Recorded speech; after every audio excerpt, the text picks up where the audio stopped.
जिगर उलेमाए केराम सामने बसा पितार बयसी बयोज्येष्ठ व्यक्तिबर्ग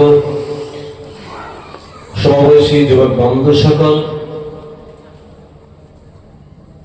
सामने बसा माद्रासा तथा आसपाशे विभिन्न माद्रासा থেকে আগত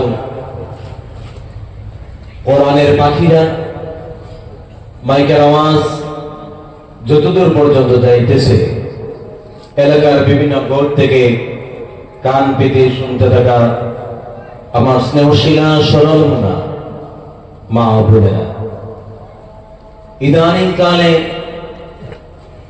আপনার বরিষ্ঠ উলামায়ে কেরামের কণ্ঠে কোরআন ও হাদিসের আলোকে আলোচনা শোনাচ্ছেন। বিশেষ করে আমার আগে যিনি আলোচনা করলেন, আজকের মাহফিলের সভাপতি যিনি, এর মতো যোগ্য মানুষ আলোচনা করার পরে আমার মতো ছোট মানুষ আর আলোচনার জায়গায় থাকে না। তথাপি যেহেতু দাওয়াত করেছেন, আমিও চলে এসেছি। সামান্য সময় নষ্ট করব, সবাই বসবেন তো ইনশাআল্লাহ। আমি মুসাফির। নবীজি বলেছেন তিন মানুষের দোয়া দিতে যায় না, এর মধ্যে একজন হচ্ছে মুসাফির। আমি গুনাহগার হতে পারি, কম ইলম ওয়ালা হতে পারি, কিন্তু আল্লাহর দরবারে আজকে কিন্তু আমি মুসাফির। আমি আপনাদের জন্য দোয়া করব সবার শেষে।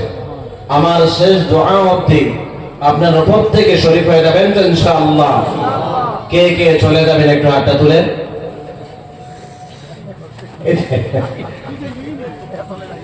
আসলে এখানে উদ্দেশ্য যাওয়াই নাই, আমি এমন ভাবে কথাটা উপস্থাপন করেছি যেন এখানে হাতটা তুলে। সমাজটা সুন্দর মানুষ আপনারা, আল্লাহ যেন সবাই বসার তৌফিক দেন, বলেন আমিন। সম্মানিত হাজিরিন, সময় কম, সেই হিসেবে এদিক সেদিক যাওয়া সম্ভব নয়। সরাসরি আলোচনার মধ্যে যেতে হবে। এই আলোচনা শুরু করার প্রারম্ভে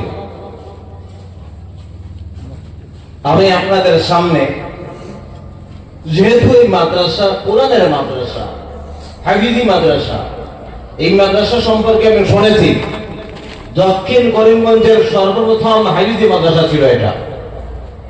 এবং এই মাদ্রাসা আমি অফিস রুমে যখন বসলাম, আমি দেখতে পেলাম অনেকগুলা পুরস্কার, অনেকগুলা মানপত্র মাদ্রাসার মধ্যে রাখা আছে। প্রায় 13টা অফিস রুমের ভিতরে আমি 13টা মানপত্র আমি করেছি। অর্থাৎ এই মাদ্রাসার সুনাম শুধু যে আসিমগঞ্জের মধ্যে সীমাবদ্ধতা নয়, গোটা বরাকবেরিতে আমি কৈলাস শহর থেকে তাদের মাদ্রাসার অনেক নাম শুনেছি। এটার পিছনের ইতিহাস এখানে বলে সময় নষ্ট করব না। সম্মানিত হাজিরিন, এখানে কি পড়ানো হয়? আল্লাহর কোরআন পড়ানো হয়। কি পড়ানো হয়? কোরআন পড়ানো হয়। কোরআনুল কারীম হচ্ছে এমন একটা কিতাব, যে কিতাবটা হচ্ছে বহুল পঠিত একটা কিতাব, বলেন সুবহানাল্লাহ। আমরা যারা বাংলা ভাষাভাষী মানুষ আছি, আমরা বাংলা বই দেখতে পাই, ইংলিশ বই দেখতে পাই, বিজ্ঞান বই দেখতে পাই, আছে না নাই? কিন্তু বিশ্বের জমিনে অন্যান্য অনেক ধর্মগ্রন্থ আছে, কিন্তু আল্লাহর কোরআন যত বেশি পড়া হয়, রিসার্চ করা হয়, গবেষণা করা হয়, অন্য কোন গ্রন্থ এত বেশি পড়া হয় না, রিসার্চ করা হয় না, বলেন সুবহানাল্লাহ। বলবেন হুজুর আপনি বাড়িয়ে বলছেন, এটাকে বহুল পঠিত বললেন কেন? আমার বন্ধু সকল, এই কোরআনটাকে এত বেশি পড়া হয়, রিসার্চ করা হয়, গবেষণা করা হয়, আল্লাহর কোরআন ছাড়া 2 নম্বর কোন গ্রন্থ নিয়ে দুনিয়ার জমিনে এত বেশি রিসার্চ গবেষণা করা হয় না, বলেন সুবহানাল্লাহ। আপনি যদি ভারতবর্ষের মহাকাশ গবেষণা সংস্থা ইসরোর দিকে তাকান, ভারতের মহাকাশ গবেষণা সংস্থা ইসরো থেকে আমেরিকার মহাকাশ গবেষণা সংস্থা নাসা পর্যন্ত আল্লাহর কোরআনকে নিয়ে আজ বেশি রিসার্চ করা হয়, গবেষণা করা হয়, অন্য কোনো গ্রন্থ নিয়ে এত বেশি রিসার্চ গবেষণা করা হয় না, বলেন সুবহানাল্লাহ। আমার বন্ধু সকল, এই যে বহুল পঠিত কিতাব, যে কোনো একটা উদাহরণ দেখাই। আপনারা আসিমগঞ্জের মানুষ, আপনাদের মুখের ভাষা এক ধরনের। এখান থেকে আপনি চলে যান সোনামুড়াতে, আমাদের ত্রিপুরা আগরতলা যান, সেখানে যান, তাদের আঞ্চলিক ভাষায় যদি নকল করে তাদের মতো যদি আপনি কথা বলতে চান, দেখবেন ভালোভাবে কথা বলতে পারবেন না। জবান আপনাকে বাধা দিবে, কি দিবে না? আপনি সোনামুড়ে যাইয়া তাদের ভাষায় কথা বলতে পারবেন না, জবান বাধা দিবে আপনাকে। সোনামুড়া অঞ্চলের মানুষ এখানে এসে যদি আপনার আমার ভাষা কি নকল করে আঞ্চলিক ভাষায় যদি কথা বলতে চায়, দেখবেন 100% ভালোভাবে কথা বলতে পারবে না, তাদের জবান বাধা দিবে। আপনি উঠে চলে যান আপনার ইউপিতে, গুজরাটে চলে যান, সেটা থেকে হিন্দি ভাষায় যদি কথা বলতে চান, ভালোভাবে কথা বলতে পারবেন না, জবান আপনাকে বাধা দিবে। হিন্দুস্তান থেকে চলে যান আপনি Thailand, England, France, Germany, Italy, Chechnya, Nepal, Bhutan, চীন, জাপান, বিশ্বের যে কোনো দেশে যান, সেখানে যায় তাদের আঞ্চলিক ভাষাকে নকল করে যদি কথা বলতে চান, দেখবেন ভালোভাবে কথা বলতে পারবেন না, জবান আপনাকে বাধা দিবে। আমেরিকার মানুষ সেখানে এসে আপনার আঞ্চলিক ভাষাকে নকল করে কথা বলতে পারবে না, জবান তাকে বাধা দিবে। কিন্তু ও আসিমগঞ্জের মানুষ এই প্যান্ডেলটার ভিতরে, তাঁতিরগঞ্জ এই মাদ্রাসাটার ভিতরে, দক্ষিণ করিমগঞ্জ হাফিজি মাদ্রাসার প্যান্ডেলের ভিতরে যদি আজকে Thailand, England, France, Germany, Italy, Chechnya, Nepal, Bhutan, চীন, জাপান, ভারতবর্ষের সবকটা রাজ্য থেকে, পৃথিবীর সবকটা দেশ থেকে একজন লোক এখানে নিয়ে আসেন, সবার সামনে একটা আল্লাহর কোরআন তুলে দিয়ে বলে, ও দুনিয়ার মানুষেরা, আল্লাহর উপরে সূরাতুল ফাতিহা তিলাওয়াত করে যাও দেখি। সবার সামনে যদি আল্লাহর কোরআন তুলে দেন, তুলে দিয়ে বলেন যদি এই কোরআন থেকে তিলাওয়াত করে যাও, তাহলে ওই তিলাওয়াত শুনে আপনি কি আলাদা করতে পারবেন কে থাইল্যান্ডের মানুষ, কে আপনার ফ্রান্সের মানুষ, কে জার্মানির মানুষ, কে ইতালির মানুষ, কে ইউপির মানুষ, কে সোনামুড়ার মানুষ, কে কৈলাসহরের মানুষ? তিলাওয়াত শুনে কি আপনি আলাদা করতে পারবেন নাকি পারবেন না?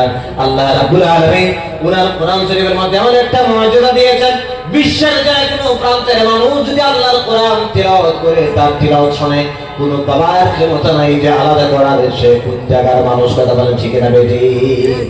এই কোরআন এমন একটা স্পেশাল মর্যাদা আল্লাহ তাআলা কোরআনের মধ্যে দিয়েছেন।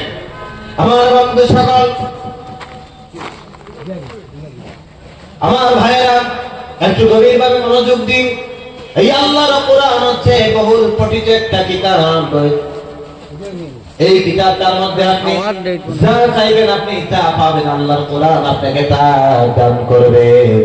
আমার ভাইয়েরা, আমার বন্ধুগণ, আমি আপনাদের সামনে মহান রব্বুল আলামিনের কোরআনুল কারীম থেকে সূরাতুল কলমের প্রথম দিকে দুই-তিনটা আয়াত তেলাওয়াত করেছি।